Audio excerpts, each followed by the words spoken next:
there's a mass of new information from the Americas, specifically from the Americas, which completely rewrites the story of human history, that the Americas have been misrepresented for a very long time by archaeology. And archaeologists will be annoyed with me for saying that. They have a way of forgetting their own errors, of saying, oh, well, we knew that all along. It wasn't the case. But the fact of the matter remains that for the best part of 50 years, from the 1960s through until about 2010, American archaeology was locked in a dogma that they actually had a name for, which was Clovis first.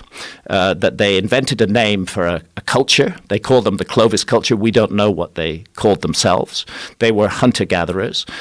They first appear in the archaeological record 13,400 years ago, and they vanish from the archaeological record 12,600 years ago. And for a very long time, it was maintained adamantly that these were the first Americans, that no human being touched the soil of the Americas until 13,400 years ago. Just animals, but no human beings present at all.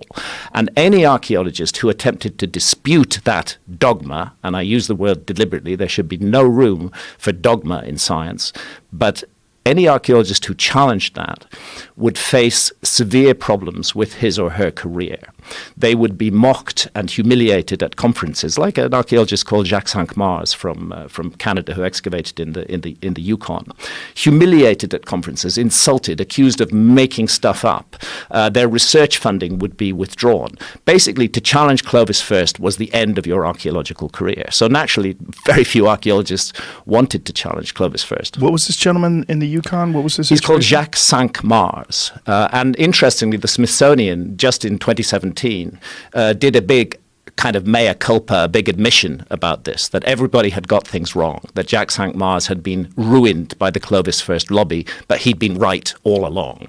The site he excavated in the Yukon was re-excavated in 2017, and every single thing he said was correct, even though they had just sneered at him. In what year was he? He was excavating in the 1980s and the 1990s. Is he still alive? He's still alive. He's still alive, yeah. Is he bitter?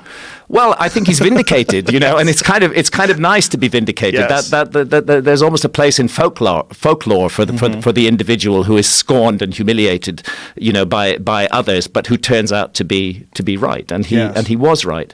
But